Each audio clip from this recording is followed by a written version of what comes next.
समझिए, देख रहे हैं आप, आपके साथ मैं हूं शिप्रा झा और बुलेटिन में सबसे पहले बात बिहार के बांका से आ रही बड़ी खबर की। जिस मदरसे में बच्चों की पढ़ाई होती है उसी करहरिया मदरसे में खतरनाक हथियार मिले हैं। हथियार में 4 देसी कट्टा और जिंदा कारतूस बरामद हुए हैं।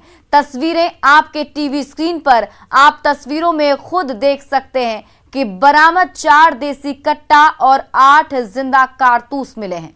बताया जा रहा है कि सभी हथियार पुआल के बोरे में छिपा कर रखे गए थे। हथियार कहां से आए, किस मंशा से रखे हुए थे, फिलहाल इस मामले पर स्थानीय पुलिस कुछ भी बोलने से बच रही है। लेकिन मदरसा के संचालक इस मामले को साजिश बता रहे हैं। मदरसे के संचालक की माने तो साजिशन मदरसे में हथियार को रखा गया है, उन्हें फंसाने की साजिश रची गई है। फिलहाल इस मामले पर पुलिस तहकीकात कर रही है। वही पहले छज्जा पे देखे तो छज्जा पे देख करके बोला यहाँ तो कुछ नहीं है। डीएसपी साहब फोन किया होगा उधर से, तो डीएसपी साहब को बोले यहाँ कुछ नहीं है सर। उसके बाद आ करके यहाँ लिखने लगे कि इसमें लिख के दे देंगे, कहीं कुछ नहीं है। फिर कोई फोन कर रहा है कि नहीं बोरा के नीचे है, कोई करने वाला वहाँ से बोल रहा है। तो जब तक उसे पता नहीं है तो उसको कैसे पता चला कि बोरा के नीचे है। और यहाँ तो खुला रहता है, 5 टाइम अजान होता है, कितना आदमी जाता है कितना आता है, हम हर वक्त यहाँ नहीं बैठे रहते हैं। और अब आप इस खबर के मायने को समझिए। मदरसा में बच्चों को शिक्षा दी जाती है। 2003 से मदरसा बच्चों को शिक्षा दे रहा है और अचानक मदरसे से हथियार मिलना एक बहुत ही गंभीर बात है, क्योंकि 5 महीने पहले की ही बात है जब बांका में ही मदरसे में विस्फोट हुआ था, आपको याद होगा। और ये 5 महीने पहले की बात है। और इसी साल 9 जून को मदरसे में विस्फोट हुआ था। विस्फोट इतना जबरदस्त था कि मदरसा जमींदोज हो गया था। मदरसे के अंदर एक ट्रंक में बम रखा गया था, जो जानकारी मिली थी। मदरसे में हुए विस्फोट में मोबिन की मौत भी हो गई थी। और एक बार फिर से वही मामला, मदरसे से हथियार का मिलना जाहिर तौर पर चिंता की बात है और फिलहाल इसकी तहकीकात की जा रही है। बढ़ते आगे और अब बात गया से आ रही बड़ी खबर की। टनकुप्पा थाना अध्यक्ष अजय कुमार पर जानलेवा हमला हुआ है। बरतारा गांव के पास थाना अध्यक्ष को गोली मारी गई है। मूर्ति विसर्जन के समय डीजे बजाने से रोकने पर गोली मारी गई है। थाना अध्यक्ष अजय कुमार के पैर में गोली लगी है। बताया जा रहा है कि इलाज के लिए ANMCH में भर्ती कराया गया है। फिलहाल थाना अध्यक्ष अजय कुमार खतरे से बाहर बताए जा रहे हैं। तो गया से बड़ी खबर आपको बता रहे हैं, जहां थाना अध्यक्ष अजय कुमार पर जानलेवा हमला हुआ है। थाना अध्यक्ष अजय कुमार के पैर में गोली मारी गई है। बताया जा रहा है कि डीजे बज रहा था, जिसे रोकने की कोशिश कर रहे थे थाना अध्यक्ष, जिसके बाद ये जानलेवा हमला उन पर किया गया है। फिलहाल उन्हें अस्पताल में भर्ती कराया गया है, जहां पर वो अभी खतरे से बाहर बताए जा रहे हैं। बरतारा गांव के पास थाना अध्यक्ष को गोली मारी गई है। डीजे बजाने से रोकने पर थाना अध्यक्ष को गोली मारी गई और अजय कुमार के पैर में गोली लगी है, जिसके बाद उन्हें अस्पताल में भर्ती कराया गया है। हमारे साथ इस खबर पर अधिक जानकारी के साथ हमारे सहयोगी एलन लिली जुड़े हुए हैं। एलन लिली, तमाम जानकारियां तो पहले आपसे लेंगे कि आखिर ये कैसे ये पूरा घटनाक्रम हुआ, क्या कुछ हुआ था जो ये जानलेवा हमला किया गया है थाना अध्यक्ष पर?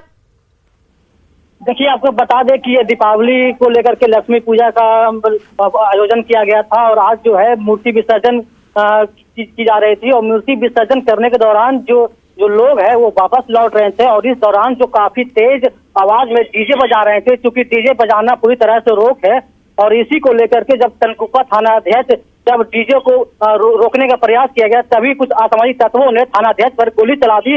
और जब गोली चली है तो उसको एक पैर गोली लगी है। फिलहाल वो खतरे से बाहर है और उनका जो इलाज है वो अनुग्रह नारायण मगध मेडिकल अस्पताल में किया जा रहा है। फिलहाल आपको बता दें कि थाना अध्यक्ष को देखने के लिए SSP सहित कई बड़े जो अधिकारी हैं वो आज पहुंच रहे हैं और उनसे बयान ले रहे हैं। जी चलिए, बहुत बहुत शुक्रिया तमाम जानकारी के लिए एलन लिली।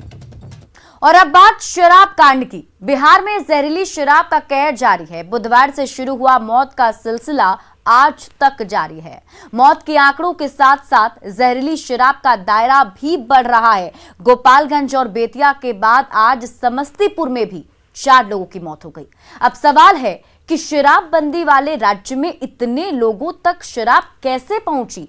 जाहिर तौर पर यह पुलिस की नाकामी के साथ साथ लोकल स्तर पर माफिया के मिली भगत का नतीजा है। आप ये रिपोर्ट देखिए, फिर खबर तो समझिए।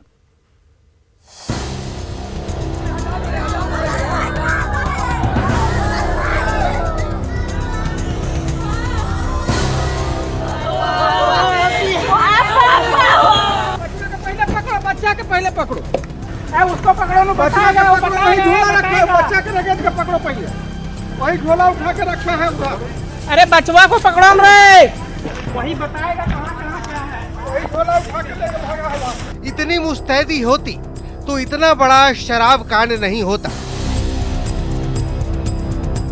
शराब माफिया सर नहीं उठा पाते और 25 से ज्यादा लोगों के हलक में जहर नहीं उतरता। बेतिया और गोपालगंज के बाद जहर का कहर अब समस्तीपुर में भी बरपा है। रुपौली में 4 लोगों के संदिग्ध मौत की बात सामने आ रही है। मृतक वीर चंद के पिता की माने तो दीपावली की रात लोगों ने छक के शराब पी थी। खाया मान लीजिए दिवाली के रात में। अच्छा। कल तो डेटे किया, परसों दिवाली था, रात में खाया पिया, कल शाम में डेट कर दिया। अच्छा, कितने लोग थे यहाँ? लोग हगामा था।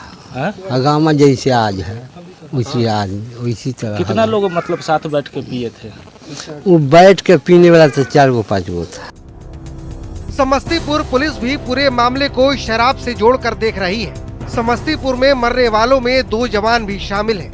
4 लोगों की डेथ कंफर्म्ड हुई है, जिसमें एक बीएसएफ जवान है विनय कुमार, एक आर्मी के जवान है जगन्नाथ राय, जिनके यहाँ पे शराब का भोज था, उनकी दादी और चाची की डेथ हुई थी। तो अभी तक जो उन लोगों ने बताया था कि इस गांव में 2 शराब के भोज थे। एक तो आर्मी जवान उनके यहाँ पे था और एक बगल के घर में था जो कि उनकी ही पट्टीदारी में था। इधर गोपालगंज में शनिवार को 2 और लोगों की मौत हो गई, जिसके बाद गोपालगंज में मरने वालों का आंकड़ा 13 तक पहुँच चुका है। मृतक के परिजनों का आरोप है कि शराबबंदी के बाद भी मोहम्मदपुर में खुलेआम शराब की बिक्री होती थी। शिकायत के बाद भी पुलिस कान में तेल डालकर बैठी रही। और इन लोगों का मौत जहरीली शराब पीने की वजह से 2 तारीख को नाइट में लोग शराब पिए थे। शराब कहाँ से आता था कुछ पता है? जी ये तो पता नहीं है, लेकिन हमारे घर के बगल 4 नंबर वार्ड पड़ता है, उसमें जो हरिजन टोला है उस वहाँ पे घरे घर शराब बिकता है, वहीं से ये लोग शराब पिए हैं। तो छापेमारी नहीं करते थे? जी पुलिस इस पे कोई कार्रवाई नहीं कर रही थी पहले। जब 3 तारीख को जब ये कांड हुआ तब इन लोगों ने इस पे एक्शन लिया और जाकर धड़ाधड़ छापामारी करने लगे। कहना गलत नहीं होगा कि बेतिया, मुजफ्फरपुर और समस्तीपुर में शराब कांड पुलिस की नाकामी का नतीजा है। पुलिस और प्रशासन अगर मुस्तैद होते तो 28 परिवारों की दीपावली काली नहीं होती। गोपालगंज से आनंद, समस्तीपुर से मुकेश और बेतिया से प्रफुल्ल कुमार की रिपोर्ट। और अब आप इस खबर के मायने को समझिए। जहरीली शराब का दायरा बढ़ता ही जा रहा है। पहले बेतिया, मुजफ्फरपुर के बाद अब ये मामला समस्तीपुर में भी पहुंच गया है। मतलब शराब माफिया का एक बड़ा नेक्सस इन सभी जगह पर काम कर रहा है। पुलिस को जितनी मुस्तैदी दिखानी चाहिए थी, मतलब पुलिस को जितना एक्टिव रहना चाहिए था, पुलिस ने उतनी मुस्तैदी दिखाई नहीं। शराबबंदी को लेकर सीएम नीतीश जितने ईमानदार हैं, उतने ईमानदार पुलिस और अधिकारी नहीं हैं। सीएम भी समझ चुके हैं कि सिस्टम में एक बड़ी लापरवाही है और इसलिए सीएम ने गड़बड़ी करने वाले अधिकारियों को, खास तौर पर उन्होंने इस पर ध्यान दिया है कि जो भी गड़बड़ी कर रहे हैं उन अधिकारियों को चिन्हित किया जाए, इसके निर्देश दिए गए हैं। शराबबंदी को कमजोर करने वालों पर सख्त कार्रवाई के भी निर्देश दिए गए। मद्य निषेध विभाग और पुलिस मुख्यालय हर दूसरे दिन समीक्षा करेगा ताकि दोनों ही विभागों में तालमेल जो है वो बना रहे। 16 नवंबर को शराबबंदी को लेकर एक बार फिर से सीएम नीतीश कुमार समीक्षा करने वाले हैं। मतलब शराब कांड के बाद सीएम नीतीश कुमार एक बार फिर से एक्शन में आ चुके हैं और उनके ड्रीम प्रोजेक्ट पर पलीता लगाने की जो कोशिश चल रही है उसको लेकर अब लगातार उनकी तरफ से कड़े निर्देश दिए जा रहे हैं। बढ़ते आगे, और बिहार में शराबबंदी के 5 साल बाद नशे का न सिर्फ कारोबार फल फूल रहा है बल्कि जहरीले जाम से कई परिवारों ने अपनों को खो दिया।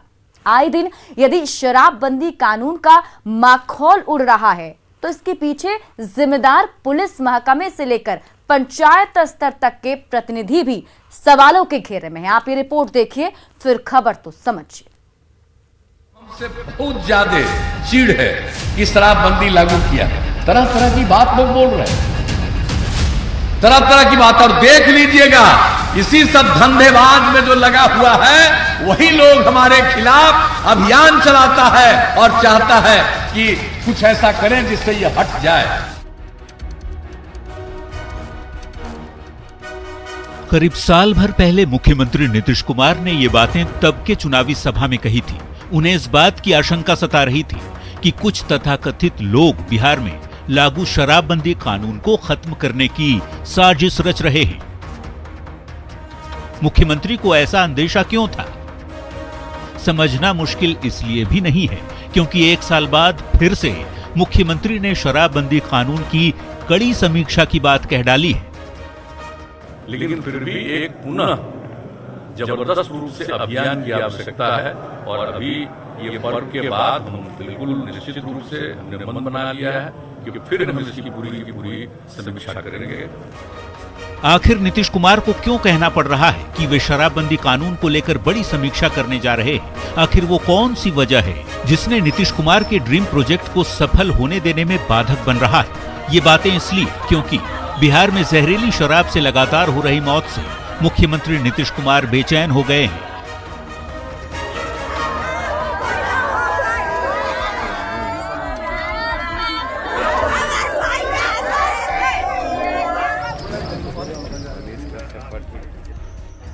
तभी उन्होंने महापर्व छठ के बाद शराबबंदी की विस्तृत समीक्षा की बात करने के साथ ही अधिकारियों को कई अहम निर्देश भी दिए हैं। शराबबंदी को लेकर नीतीश कुमार ने जो सख्त निर्देश दिए हैं उनमें गड़बड़ी करने वाले अधिकारियों को चिन्हित कर कार्रवाई करने की बात है। शराबबंदी कानून को कमजोर करने वालों पर सख्त कार्रवाई की बात कही है। मद्य निषेध विभाग और पुलिस मुख्यालय हर दूसरे दिन समीक्षा करें, ऐसा कहा है। बड़े पैमाने पर जागरूकता अभियान चलाने और महिलाओं को उसमें जोड़ने की बात कही है। पहले की तरह एक बार फिर शपथ दिलाए जाने की भी जरूरत बताई है। दरअसल 1 अप्रैल 2016 को मुख्यमंत्री नीतीश कुमार ने प्रदेश भर में शराबबंदी कानून को लागू करने का ऐलान किया था। नीतीश ने तब ये कहा था कि महिलाओं की मांग पर ही उन्होंने पूर्ण शराबबंदी लागू की है। 1 अप्रैल से 2016 में अब उसके बाद ये महिलाओं की मांग पर हुआ।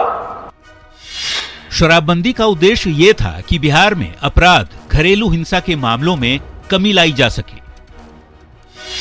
राजस्व के भारी नुकसान के बावजूद नीतीश कुमार ने ये सख्त फैसला लिया था। नीतीश कुमार जहां कहीं भी जाते अपने प्रदेश में लागू किए शराबबंदी कानून का जिक्र करना नहीं भूलते।